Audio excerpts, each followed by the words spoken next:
ज्यानं पक्ष स्थापन केला त्याचा पक्षच काढून दुसऱ्याला दिला असं देशात कधी घडलं नव्हतं असं शरद पवार म्हणाले। चिन्हाची फारशी चिंता करायची नसते, चिन्ह गेलं म्हणजे संघटना संपत नसते असा सल्ला शरद पवारांनी कार्यकर्त्यांना दिलाय। सर्वसामान्यांशी संपर्क वाढवा अशा सूचनाही त्यांनी केल्या आहेत। संजय राऊतांनी उपमुख्यमंत्री अजित पवार आणि मुख्यमंत्री एकनाथ शिंदेंवर जोरदार घणाघात केलेत। अजित पवार हे आता भाजप कार्यकर्ते बनलेत अशी टीका राऊतांनी केली आहे। तर शिंदे गटाच्या महाधिवेशनात भाजप नेत्यांच्या अभिनंदनाचा ठराव मांडण्यावरही राऊत बरसले। पुण्याच्या शिरूर लोकसभा जागेचा तिढा सुटण्याआधीच माजी खासदार शिवाजीराव आढळराव पाटील यांनी जोरदार बॅनरबाजी केली आहे। जनतेच्या मनात आढळ काल, आज आणि उद्या अशा आशयाचे बॅनर शिरूर लोकसभा मतदारसंघात झळकतात। बॅनरवर महायुतीतील सर्व नेत्यांचे फोटो आहेत, यामुळे जिल्ह्यात चर्चा रंगतीये। शिवाजीराव आढळराव पाटलांची पुणे म्हाडाच्या अध्यक्षपदी वर्णी लागली आहे। त्यामुळे आढळरावांची शिरूर लोकसभा मतदारसंघाच्या उमेदवारीऐवजी म्हाडाच्या अध्यक्षपदावर बोलवण करण्यात आल्याची चर्चा सुरू झाली आहे। मात्र मला गप्प बसवण्यासाठी हे पद दिलं असा कोणी गैरसमज करू नये असा इशाराच देत आढळरावांनी लोकसभा लढवण्याचे संकेत दिले। रामदास कदमांनी बोलताना डोळ्याला झेंडूबाम नक्की लावावा असा टोला शिवसेना उपनेत्या सुषमा अंधारे यांनी लगावला। उद्धव ठाकरे यांना ईडी लावली म्हणजे भ्रष्टाचारी कोण हे सर्व जनतेला कळेल असं रामदास कदम म्हणाले होते। त्यावर सुषमा अंधारे यांनी अहमदनगरमध्ये पलटवार केले। अहमदनगरमध्ये ठाकरे गटाच्या उपनेत्या सुषमा अंधारेंना ठाकरे गटाच्या महिला कार्यकर्त्यांनीच विरोध दर्शवलाय। जिल्हा न्यायालयात बार काउन्सिल सदस्यांच्या भेटीदरम्यानची ही घटना आहे। श्रीरामाबद्दल केलेल्या विधानानं अंधारेंना विरोध केल्याचं सांगण्यात आलं। अशोक चव्हाण यांनी भाजपमध्ये जाण्याचा निर्णय घेण्यापूर्वी घरी चर्चा झाली होती। त्यांना जे योग्य वाटतं त्यात त्यांच्याबरोबर आम्ही असतोच अशी प्रतिक्रिया माजी मुख्यमंत्री अशोक चव्हाण यांच्या पत्नी आणि माजी आमदार अमिता चव्हाण यांनी दिली आहे। नांदेडच्या विकासासाठी त्यांनी हा निर्णय घेतल्याचं पत्रकार परिषदेत सांगितलं। मावळमधील काँग्रेसच्या 2 दिवसीय चिंतन शिबिराचा आज समारोपाचा दिवस।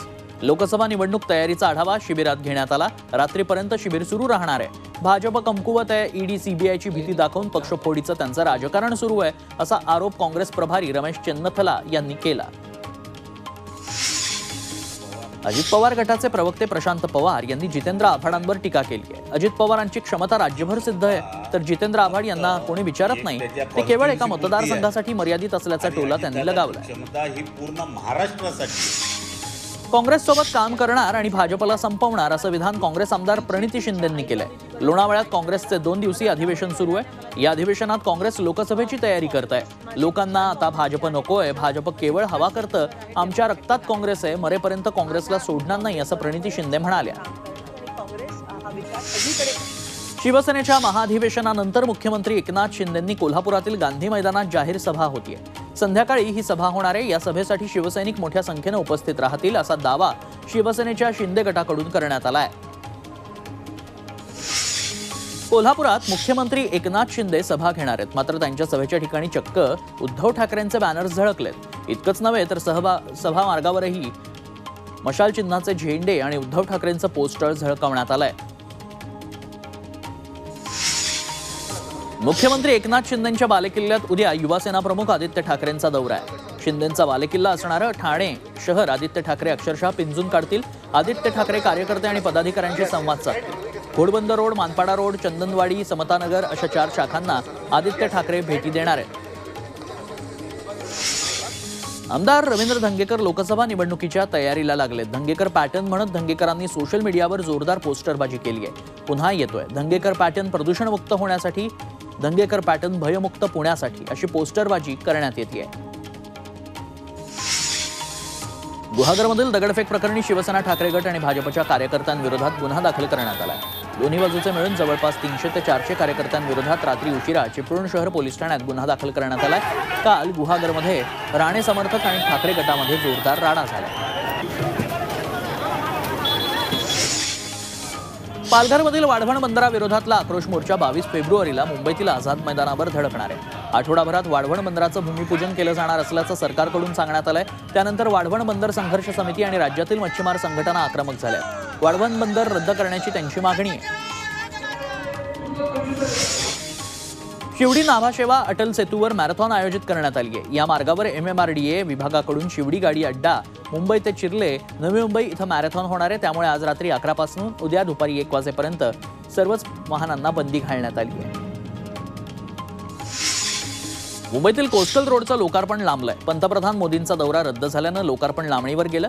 19 तारखेला मोदींच्या हस्ते वरळी ते मरीन ड्राईव्ह दरम्यानच्या एका मार्गिकेचं लोकार्पण होणार होतं। आयुक्त इक्बाल सिंग चहल यांच्या नेतृत्वात आज BKC डीप क्लीन ड्राईव्ह मोहीम पार पडली। प्रत्येक वॉर्डात दर शनिवारी विभागीय आयुक्तांच्या नेतृत्वात ही मोहीम राबवण्यात येणार आहे। विभागीय आयुक्त हजर नसल्यास त्यांच्यावर कारवाई करण्यात येईल असा इशारा इक्बाल सिंग चहल यांनी दिलाय। नवी मुंबई महानगरपालिकेनं 2024 आणि 25च्या अर्थसंकल्पात मालमत्ता कर आणि पाणीपट्टी वाढवू नये अशी मागणी आमदार गणेश नाईक यांनी महापालिका आयुक्तांकडे केली आहे। नवी मुंबईकरांवर करवाढीचा बोजा लादू नये, तसंच आरोग्य, सार्वजनिक स्वच्छता, पाणीपुरवठा यासाठी अर्थसंकल्पात भरीव निधीची तरतूद करावी अशी मागणी नाईकांनी केली आहे। 2023-24 या आर्थिक वर्षाचं नाशिक महानगरपालिकेचं अंदाजपत्रक मनपा आयुक्तांनी मंजूर केलंय। 2603 कोटींच्या अंदाजपत्रकाला आयुक्तांनी मंजुरी दिली आहे। अंदाजपत्रकात कुठलीही करवाढ न झाल्यानं नाशिककरांना दिलासा मिळालाय। कोणत्याही नव्या योजना या अंदाजपत्रकात दिलेल्या नाही। मध्य रेल्वेच्या पुणे विभागाकडून पुणे मिरज रेल्वे मार्गावर उद्यापासून 7 दिवसांचा मेगा ब्लॉक घेण्यात येणार आहे। दुपदरीकरणाच्या कामासाठी हा मेगा ब्लॉक असणार आहे। मेगा ब्लॉकमुळे पुण्याहून कोल्हापूर आणि साताऱ्याकडे जाणाऱ्या एकूण 12 रेल्वे गाड्या रद्द करण्यात आल्या, तर काही गाड्या कालावधीत उशिरानं धावतील। मराठा समाजानं लोकशाहीच्या मार्गाने आंदोलन करावं किंवा करू नये असं आवाहन मनोज जरांगेंनी केलंय। आंदोलनादरम्यान विद्यार्थ्यांची गैरसोय होऊ देऊ नका असं जरांगे म्हणाले। मराठा आरक्षणाबाबत राज्य सरकार हलगर्जीपणा करतंय, त्यामुळे मनोज जरांगेंचं बरं वाईट झाल्यास त्याला राज्यातील ट्रिपल इंजिन सरकार कारणीभूत असेल असा इशारा खासदार सुप्रिया सुळेंनी दिलाय। सरकार हलगर्जीपणा करते, अतिशय असभ्य। जळगाव जिल्ह्यातील मुक्ताईनगरमध्ये मनोज जरांगेंच्या तब्येतीसाठी आदिशक्ती मुक्ताईची महाआरती करण्यात आली आहे। सरकारनं आरक्षणाबाबत तत्काळ निर्णय घ्यावा अशी मागणी यावेळी करण्यात आली। मोठ्या संख्येनं मराठा समाज यावेळी उपस्थित होता।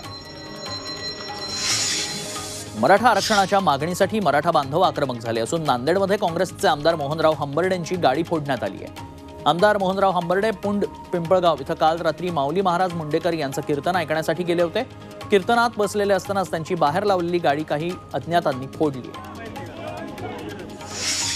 सोलापुरातील सांगोल्यात आमदार शहाजी पाटलांच्या कार्यालयासमोर आमदारांचे पुतणे आणि कार्यकर्त्यांनी आंदोलन केले। जरांगेंची प्रकृती ढासळत चालली आहे, तरीही सरकार मागण्या मान्य करत नाही। या पार्श्वभूमीवर आंदोलनाला पाठिंबा देण्यासाठी शहाजी पाटीलांच्या कार्यकर्त्यांसह मराठा समाजानं ठिय्या करत घोषणाबाजी केली। पुण्यात आंबेगाव तालुक्यात आमदार रोहित पवार यांच्या आढावा बैठकीत सकल मराठा समाजाच्या कार्यकर्त्यांनी घोषणाबाजी केली। मराठा समाजाच्या प्रश्नासाठी तुम्ही नेत्यांनी उभं राहा आणि विशेष अधिवेशनात मराठा समाजाची बाजू ठामपणे मांडा असं निवेदन रोहित पवारांना देण्यात आलंय।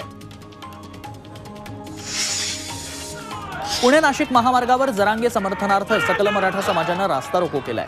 शिरोली फाटा इथं सरकारविरोधात जोरदार घोषणाबाजी करत त्यांनी तब्बल तासभर चक्काजाम केला। त्यामुळे मोठ्या प्रमाणात महामार्गावर वाहतूक कोंडी झाली। सरकारनं तातडीनं जरांगेंच्या प्रकृतीचा विचार करून मराठा समाजाला आरक्षण देण्याची मागणी करण्यात आली। मराठा आरक्षणाबाबत काढलेल्या अधिसूचनेची अंमलबजावणी करण्यात यावी या मागणीसाठी हिंगोली जिल्ह्यात रास्ता रोको आंदोलन करण्यात आलं। नांदेड वाशिम महामार्गावरील सावरगाव पाटी परिसरात सलग 4 तास रास्ता रोको आंदोलन करण्यात आलं। यावेळी जोरदार घोषणाबाजीही केली गेली। सोलापुरातील बार्शी लातूर महामार्गावर जरांगे समर्थनार्थ सकल मराठा समाजानं रास्ता रोको केलाय। आंदोलकांनी ट्रॅक्टर, ट्रॉली तसंच दुचाकी घेऊन घोषणाबाजी करत चक्काजाम केला। यामध्ये महिलाही सहभागी होत्या, त्यामुळे महामार्गावर वाहनांच्या लांब रांगा लागल्याचं पाहायला मिळालं। जालनामध्ये जरांगेंच्या समर्थनात आंदोलकांनी रास्ता रोको केलाय। इंदेवाडी भागात सरकारविरोधात जोरदार घोषणाबाजी करत थेट रस्त्यावर भाकरी थापून आंदोलन केलं गेलं। मराठा आरक्षण आंदोलनाच्या पार्श्वभूमीवर आज सकाळपासूनच नांदेड जिल्ह्यात सर्व एसटी बस सेवा बंद करण्यात आल्या, त्यामुळे प्रवाशांचे हाल होत आहेत। काल नांदेड जिल्ह्यात काही ठिकाणी रास्ता रोको करण्यात आला होता। खबरदारी म्हणून काल लांब पल्ल्याच्या गाड्या रद्द करण्यात आल्या। रात्री जिल्ह्यात पुन्हा काही ठिकाणी वाहतूक अडवण्यात आल्यानं एसटी सेवा बंद करण्यात आली। नाशिकमध्ये जरांगेंच्या समर्थनार्थ आंदोलन करण्यात आलंय. मुंबई आग्रा महामार्ग आंदोलकांनी रोखला. रास्ता रोकोमुळे दोन्ही बाजूंची वाहतूक विस्कळीत झाली होती, त्यामुळे मोठ्या प्रमाणावर वाहतूक कोंडी झाली. दरम्यान आंदोलन करणाऱ्यांना पोलिसांनी ताब्यात घेतलं.